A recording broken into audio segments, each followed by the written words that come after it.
tal amigos? ¿Cómo están? Sean muy bienvenidos a un programa más en el que estudiamos la palabra del Señor. En esta ocasión vamos a estudiar nuestro tema número 4, la Biblia, fuente autoritativa de nuestra teología. Y para eso tenemos invitado especial en esta ocasión. Se encuentra con nosotros Joaquín. Bienvenido, Joaquín.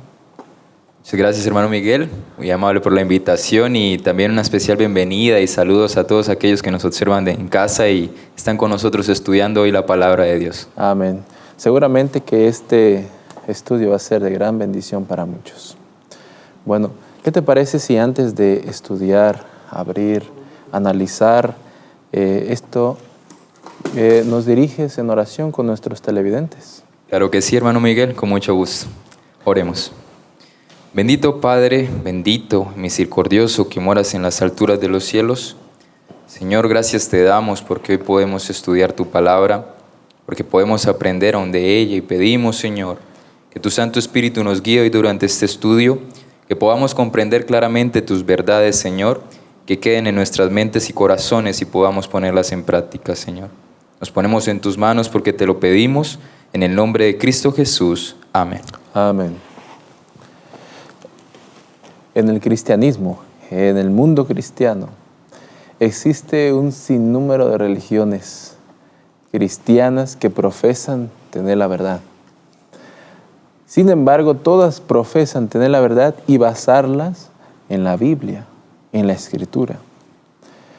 Y uno se pregunta, ¿por qué hay tantas religiones en el mundo cristiano si solamente existe una Biblia? ¿No será más fácil que exista una sola religión teniendo una sola Biblia? ¿Por qué razón hay tantas religiones? Yo creo que es por la interpretación que se le hace a la Escritura. Y en esta ocasión, Joaquín, vamos a estudiar algunos factores que influyen positivo o negativamente a la interpretación bíblica. Y algunos quiero mencionar: la tradición, las costumbres de familia, las costumbres de pueblo, la cultura de cierto país, la cultura de cierta zona, la experiencia propia de una persona o de grupo también, y el razonamiento. Pero primero comencemos con la tradición, Joaquín. Primero, ¿qué es la tradición? Ok, sí, la tradición podemos partir desde el punto de que son un conjunto de ideas, creencias, incluso doctrinas que se han transmitido de generación en generación. Esto en sí no es malo, es más bien nos ayuda a hacer una rutina de nosotros y por lo tanto fundamentar ciertas cosas que son necesarias para nuestro diario vivir. Pero debemos tener cuidado con ellas, y a la vez aprovecharnos de estas costumbres, ya que nos ayudan a mantenernos conectados con nuestras raíces. Pero debemos examinar estas raíces de acuerdo precisamente a la luz de la Biblia, si son correctas o no. Ok, gracias. ¿Cómo influye en nuestra interpretación? Ok. ¿Cómo influye en nuestra interpretación? Tenemos claro que partiendo desde el punto de que quien inspira la Escritura para poder entenderla y comprenderla es el Espíritu Santo. Pero debido a que tenemos esas raíces en nuestro carácter, algunas veces la cultura no es exenta de estar con mancha de pecado. Es por eso que al momento de interpretar la Biblia, por motivos de que la tradición se da por largos periodos de tiempo, tiende de una u otra manera a dañar todo aquello que debiera ser correcto a la luz de la Biblia. Es decir, te doy algunos ejemplos. Existe el mundo cristiano actual, incluso específicamente hablando, solo como ejemplo, del sistema católico romano, incluso algunas iglesias ortodoxas en el mundo, que tienen dentro de sus raíces, que tienen como tradición adoración de imágenes, incluso algunos prefieren llamarlo veneración de imágenes, pero partiendo desde el punto de esta veneración o de esta adoración, debiéramos primero partir de si la Biblia soporta este tipo de creencias o no, o este tipo de tradiciones que trascienden a través de los años y que nos gustan y que se arraigan en nuestra vida, porque mi abuelo lo hizo, porque mi padre lo hacía, yo también debo de hacerlo. Aunque, perdón que te interrumpa, aunque la Biblia diga lo contrario, ¿qué consecuencia puede haber si coloco la tradición de mis padres, en este caso, adoración a ídolos o a santos, perdón, también, sobre la Escritura, cuando la Biblia dice no te inclinarás a ellos? Así es, precisamente ese punto estaba por tocar. Ahora, cuando medimos estas tradiciones, cuando medimos esto que tanto nos gusta a través del tiempo, pero lo medimos de acuerdo a la palabra de Dios, si es correcto o no, entonces entendemos que, por ejemplo, en Éxodo 20, específicamente en el segundo mandamiento, nos habla: no te harás imagen ni semejanza de lo que hay arriba en el cielo, ni abajo en la tierra, ni en las aguas debajo de la tierra. No te inclinarás a ellas, ni las adorarás. Porque yo soy Jehová tu Dios, fuerte y celoso, que visito la maldad de los padres sobre los hijos, hasta la tercera y cuarta generación de los que me aborrecen, pero hago misericordia a millares de los que me aman y guardan mis mandamientos. Cuando yo mido esta tradición con respecto a esto, comprendo que a la luz de la Biblia no es correcto, y es cuando yo debo de corregir ciertas cosas de mi diario vivir. Otro ejemplo lo podemos encontrar con que a través de los años el mundo cristiano, incluso el protestante, ha adquirido la adoración, día de adoración, como día domingo, bajo la excusa, podría decirse, o bajo el conjunto de ideas de que como Cristo se resucitó en el primer día de la semana, entonces por preferencia propia decidimos coger como día de adoración o tomar como día de adoración el día de domingo. Pero cuando vamos a la Escritura, exactamente, precisamente a los 10 mandamientos, encontramos que en Éxodo 20, un poco más adelante del segundo mandamiento, nos habla en el cuarto mandamiento sobre el día de reposo. ¿Y qué te parece si lo recordamos, Miguel? Muy bien, adelante. Dice: acuérdate del día de reposo para santificarlo. 6 días trabajarás y harás toda tu obra, pero el séptimo es día de reposo para Jehová tu Dios, o el santo sábado es día de reposo para Jehová tu Dios. No harás en él obra alguna, ni tú, ni tu hijo, ni tu criada, ni tu siervo, ni tu bestia, ni el extranjero que está dentro de tus puertas. ¿Por qué? Porque en 6 días hizo Dios los cielos y la tierra, el mar y todas las cosas que en ellos hay. Por tanto, Dios bendijo el sábado y lo santificó. Amén. Es por eso que cuando medimos esas creencias, cuando medimos todo esto de nuestra tradición, entendemos que la Biblia siempre tendrá la razón y me ayudará a comprender la verdad. Amén. ¿Tienes algún otro ejemplo? No, esos serían hasta el momento los ejemplos. Muy bien, entonces pasamos al siguiente factor de influencia de interpretación bíblica. Y esta es la experiencia cristiana. Ahora, ¿es importante la experiencia cristiana? O sea, la letra de la Biblia a la experiencia, a la vida. La experiencia cristiana es importante. Nos ayuda a no tener una simplicidad en nuestra vida. Es importante vivir esa experiencia con nuestro Dios necesaria para tratar de sentirnos vivos, cálidos, con la palabra de Dios y con una espiritualidad necesaria. Pero debemos tener cuidado con ello. Cuando no manejamos la experiencia de la manera más correcta, volvemos al punto, y no la medimos con la palabra de Dios, si es correcta o no, puede llevarme a un sentimentalismo y a una emoción que cuando la analizo está lejos de la palabra de Dios. ¿Puedes mencionar algunos ejemplos? Claro que sí, hermano Miguel. No sé si a ti te ha pasado, no sé, cuando estás en las redes sociales, se ha tornado de que las redes sociales se han vuelto esa manera de yo expresar todo lo que yo siento, mis emociones, lo que yo creo. Y muchas veces me he topado con muchos amigos que han perdido seres queridos, que han muerto, están descansando en este momento, según la palabra nos muestra. Pero pues ve uno comentarios algunas veces en los que dice, por ejemplo, ahora estás en la gloria de Dios, ahora me cuida desde arriba, ahora está con Dios.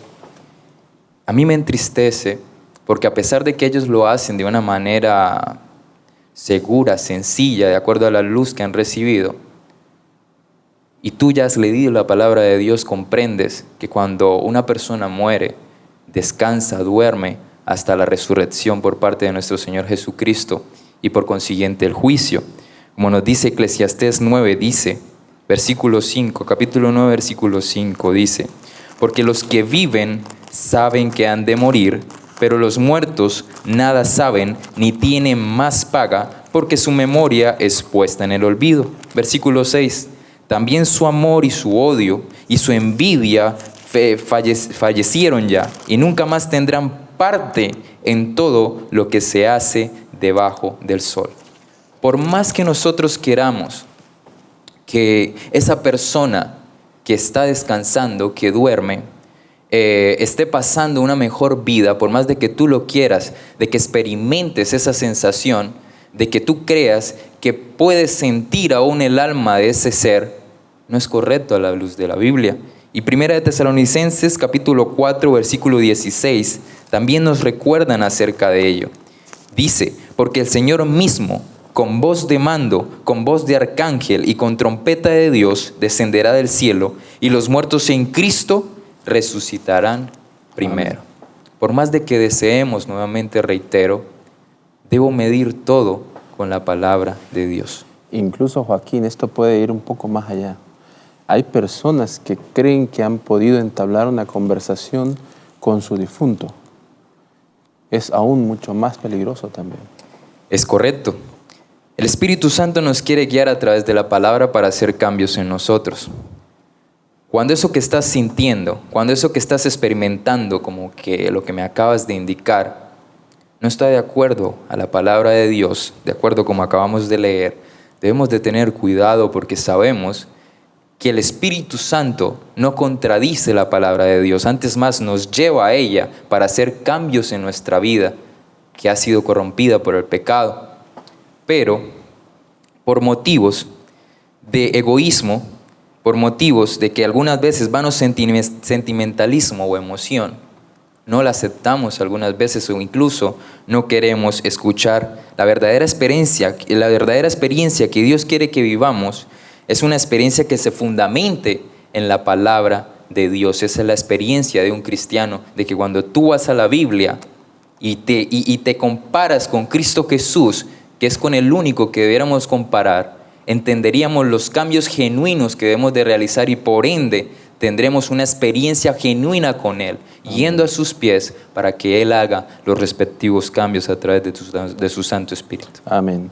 Pasemos al siguiente factor, Joaquín, la cultura. ¿Cómo entiendes la cultura y cómo ésta puede, con su poder de influencia, darle un sentido negativo a veces a la Escritura? Así es. Bueno, de cultura sabemos mucho. Tú eres de México, yo soy de Colombia. Hay culturas bastante fuertes en nuestros países y he analizado que incluso en México hay una diversidad cultura fuerte. Cultural. Así es. Pero vayamos a lo que le pasó al antiguo Israel. ¿Qué sucedió con el antiguo Israel? Debido por motivo a otras poblaciones, a otros reinos que tenían en medio de su cultura prácticas paganas, Israel al mezclarse con este tipo de cultura las adquirió y se corrompió y por ende seguir otros dioses alejándose de la palabra de Dios. Entonces, en sí la cultura no es mala. Aunque ninguno nos salvamos de ella, aunque todos tenemos contacto con la cultura de nuestras naciones, países, poblaciones, Dios quiere hacer un cambio porque la palabra de Dios trasciende las culturas. Incluso la cultura afecta la interpretación de la Biblia en cierto motivo. No sé, un ejemplo, nuestra manera quizás de vestir, nuestra manera quizás de adorar, nuestra manera quizás de hablar sobre incluso matrimonios. He tenido la oportunidad de estar en Medio Oriente y cómo se manejan allí los matrimonios, las relaciones entre esposo y esposa son totalmente diferentes a las culturas de mi país. Y quizás, como cuando vamos al Antiguo Testamento, yo pude comprender un poco más de cómo era la cultura del matrimonio en el Antiguo Testamento cuando vi eso. Pero cuando tú vas a Dios, Él te ayuda a comprender, incluso te ayuda a que tu cultura no te afecte en el diario vivir de un cristiano de acuerdo a los parámetros de la palabra de Dios, sin disminuir la capacidad de cambio que tiene esta en mí, permitirme ser cambiado por ella, mas no acomodar mi vida a la palabra de Dios. Es lo que debiéramos de hacer. O sea, adaptarnos a la palabra que Dios pronuncia, en lugar de adaptar la palabra a nosotros sería, o a nuestra cultura. Así es, adaptar la palabra de Dios a nuestra cultura para hacer cambios es lo que debiéramos de realizar. Adaptarla, no hacer cambios en la palabra de Dios de acuerdo a mi cultura. Adaptar la palabra de Dios a mi cultura, y si ella me muestra que debo de hacer cambios, realizarlos de una manera rotunda. Amén. Quiero que me acompañes, Joaquín, a San Juan, el capítulo 17. Aquí vemos algo muy, muy interesante que Jesús pronuncia en su oración. Y quisiera leerlo. Versículo 15 nos dice, es una oración bastante larga, pero enfoquémonos desde el 14. Yo les he hablado tu palabra. Esta es la palabra de Dios. Y el mundo los aborreció. La cultura los aborreció. Porque no son del mundo y la cultura del mundo, como tampoco yo soy del mundo. No ruego que los quites del mundo o de la cultura, sino que los guardes del mal en medio de esa cultura. No son del mundo, como tampoco yo soy del mundo. ¿Cuál es la solución para estar en el mundo y ser guardados del mal, Joaquín? Creo que el mismo capítulo nos da la respuesta. Como indicabas anteriormente, Dios no nos quiere separar del mundo. Es más, es allí en el mundo en donde nosotros necesitamos hacer la obra, salvar las almas que perecen por falta de conocimiento. Pero no es fácil. Es muy fácil adquirir cambios en nuestra vida por motivo de la cultura. Es más bien una verdadera prueba. Es una lucha constante, peleando con Dios, con Cristo Jesús de nuestro lado, para vencer este tipo de situaciones que pueden hacer cambios de manera fácil en nuestra vida por pertenecer a una tribu, a una población, incluso a una familia que tiene ciertas culturas.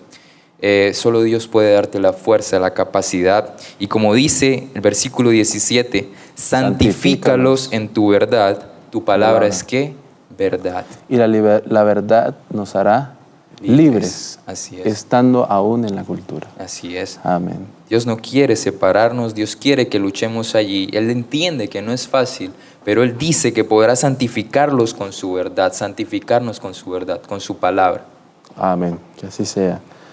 Pasamos al siguiente factor de interpretación que afecta nuestra interpretación bíblica, y es la razón. ¿Cuál es el peligro de razonar con se puede decir, con nuestra mente, con nuestro yo, la palabra de Dios y adaptarla a como me place?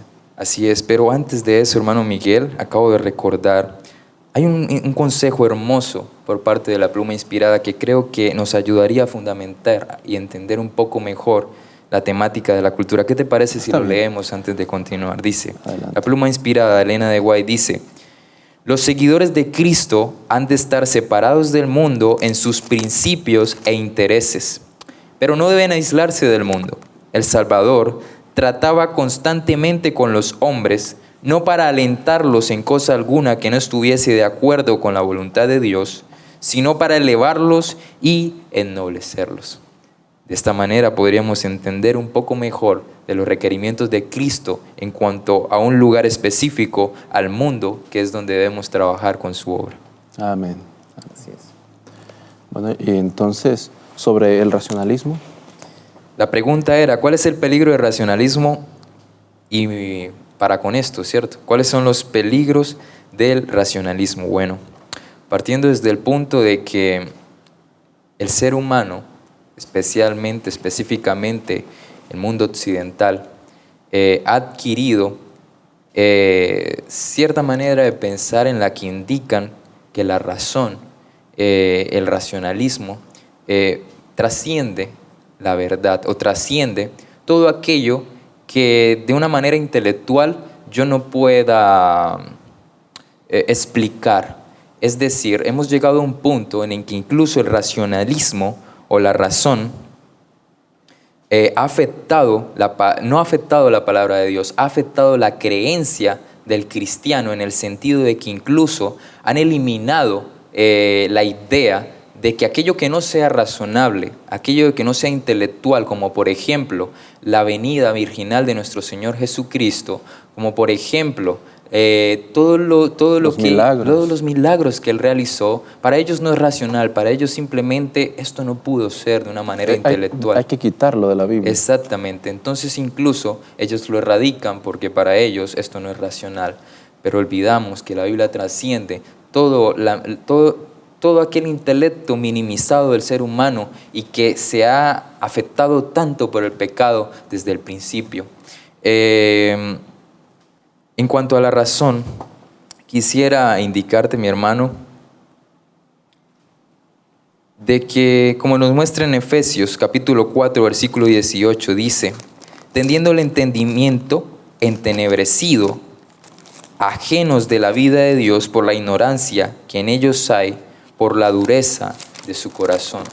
Pero cuando entendemos qué es el corazón realmente, aquello que tú sientes, aquello que te afecta de una manera emocional, realmente eso está en nuestra mente, eso está en nuestro cerebro, aquí en el lóbulo frontal, en donde tú procesas toda la información, todo lo que Dios quiere arreglar, es lo que se ha perdido. Pero tristemente estamos viendo hoy en día que esta temática de racionalismo, la razón, está incluso por encima de la misma iglesia, e incluso se han atrevido a indicar que está por encima de la palabra de Dios. Pero como nos dice la Biblia, la mente del ser humano está entenebrecida. El egoísmo, la ignorancia, la dureza de nuestro corazón. Dios quiere poner su sello, su marca en nuestras mentes, en nuestros corazones. Él quiere poner allí su palabra para hacer cambios con ella, como hablábamos hace un rato. Hacer cambios con ella en nuestra vida, mas no hacer cambios de la Biblia por nuestra razón o por nuestro intelecto. ¿Y cuánta cantidad de libros en el mundo, de lógica, etcétera, se estudian incluso más que la palabra de Dios en las familias? Así es. Para ir terminando, Joaquín, ¿por qué hemos de confiar que este libro es la verdad absoluta? ¿Y qué podemos encontrar en él? Okay. La misma Biblia nos da la respuesta. La Biblia, partiendo desde el punto de que posee una sana doctrina, y la podemos encontrar en 1 Timoteo capítulo 4, versículo 6, dice, si esto enseñas a los hermanos, serás buen ministro de Jesucristo, nutrido con las palabras de la fe y de la buena doctrina que has seguido. Entonces, ¿cómo podemos confiar en la palabra de Dios a pesar de un mundo que está en tinieblas, a pesar de un mundo que la quiere pisotear, incluso con la razón humana? Dice, porque la palabra de Dios es confiable y merece plena aceptación. La palabra de Dios no debe de ser juzgada. Antes bien, la palabra de Dios debe juzgar mi vida. ¿Por qué? Porque quien envió su palabra a través de hombres fue el mismo Dios. Espíritu Santo. Así es, a través del Espíritu Santo. Es por eso que Él tiene el derecho de que nosotros seamos juzgados por ella y no nosotros juzgar su veracidad con nuestra vida pecaminosa y llena de tanta de tanta suciedad. Someter nuestra cultura, nuestro razonamiento, nuestra experiencia, nuestra tradición, nuestra lógica, nuestro punto de vista de ver las cosas a la palabra de Dios. Así es. ¿Qué llamado Dios nos está haciendo, Joaquín? Dios nos está llamando, hermano Miguel, a que a pesar de nuestra cultura, a que a pesar de todas las temáticas que hemos estudiado en este día, como lo son las tradiciones, las experiencias, la razón, la cultura, tú aceptes este libro como trascendente a todo ello. Tú lo aceptes para hacer cambios en tu vida. Tú lo aceptes para permitir de que Dios utilice su Santo Espíritu a través de ella y por consiguiente nosotros vayamos a los pies de Cristo para perdonar nuestras manchas, para perdonar nuestro pecado y permitir que Él nos siga moldeando con su poder, no por nuestras fuerzas, sino por su poder. Amén. Muchas gracias, Joaquín, por habernos acompañado y reflexionado en este importantísimo tema acerca de la interpretación de la Escritura. Muchas gracias a usted, hermano Miguel. Esperamos que todos en casa podamos haber comprendido la palabra de Dios por medio de su Santo Espíritu. Que así sea. Amén. A ti, amigo querido, quiero leerte el siguiente texto para despedirme. Nos dice Isaías 8, 19 y 20. Y si os dijeren, preguntad a los encantadores y a los adivinos, que susurran hablando, responded, ¿no consultará el pueblo a su Dios? ¿Consultará a los muertos por los vivos? A la ley y al testimonio. Si no dijeren conforme a esto, es porque no les ha amanecido. Que Dios te bendiga y te guarde siempre. Nos vemos pronto.